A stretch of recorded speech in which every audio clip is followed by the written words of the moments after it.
داؤد علیہ السلام, حدیث میں آتا ہے سب سے بہتر روزہ وہ ہے جو داؤد علیہ السلام رکھا کرتے تھے. پوری زندگی داؤد علیہ السلام نے ایسے روزہ رکھا ہے, ایک دن روزہ ایک دن ناغا, ایک دن روزہ ایک دن ناغا, پوری زندگی. کیوں یہ سب سے افضل روزہ کیوں ہے؟ اس لیے کہ روزے کا جو بنیادی مقصد ہے نا, وہ اپنے جسم کو کمزور کرنا نہیں ہے. سمجھ رہے ہو؟ کیونکہ حدیث میں آتا ہے المؤمن القوی خیر من المؤمن الضعیف, طاقتور مومن کمزور مومن سے اللہ کو زیادہ محبوب ہے. اگر روزانہ روزے رکھ کے کمزور ہو جائیں گے تو پھر لڑے گا کون ہے بھائی؟ جہاد میں کیسے لڑیں گے, گھر بیوی بچوں کے حقوق کیسے ادا کریں گے, محنت کیسے کریں گے؟ یہ تو مسلمان تو ترقی میں پیچھے رہ جائیں گے نا. اور اگر اس چکر میں کہ کمزور نہ ہو روزہ ہی نہ رکھیں تو یہ بھی غلط ہے, کیونکہ صرف جسمانی طاقت نہیں چاہیے, ہمیں روحانی طاقت بھی چاہیے. اور روحانی کہاں سے آتی ہے؟ وہ تو روزہ رکھنے سے آتی ہے. روزہ آپ کو خواہشات سے کیا کرتا ہے؟ روکتا ہے.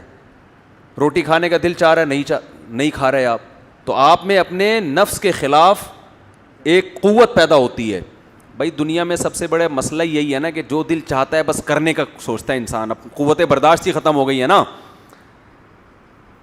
تو روزہ کا مقصد کیا ہوتا ہے؟ خواہشات پہ کنٹرول کرنا. علماء کہتے ہیں کہ اگر ڈیلی آپ روزہ رکھیں گے نا تو خواہشات پہ کنٹرول کرتے کرتے اسی کی عادت ہو جائے گی روزے کی, پھر زیادہ روٹی اور ان چیزوں کی طرف دھیان ہی نہیں جائے گا آپ کا.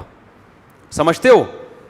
تو اس سے کیا ہوگا کہ جسم تو کمزور ہونا شروع ہوگا کیونکہ ڈیلی روزہ ہو رہا ہے, روحانی قوت اس طرح سے بڑھے گی نہیں کیونکہ آپ یوز ٹو ہو گئے نا, عادی ہو گئے آپ.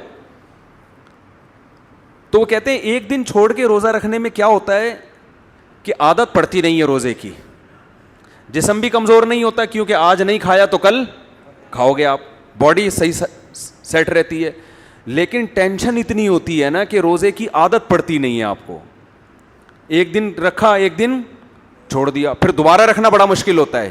بھائی رمضان میں ہم کنٹینیو رکھ لیتے ہیں نا, عادت 10-15 دن کے بعد تو ایسے عادت پڑتی ہے پتہ ہی نہیں چل رہا ہوتا. لیکن ایک دن رکھنا پھر ایک دن چھوڑنا پھر اگلے دن رکھنا پھر اگلے دن, روٹین میں نہیں آتی یہ چیز. جو چیز روٹین میں نہیں ہوتی اس کا کرنا بہت مشکل ہوتا ہے.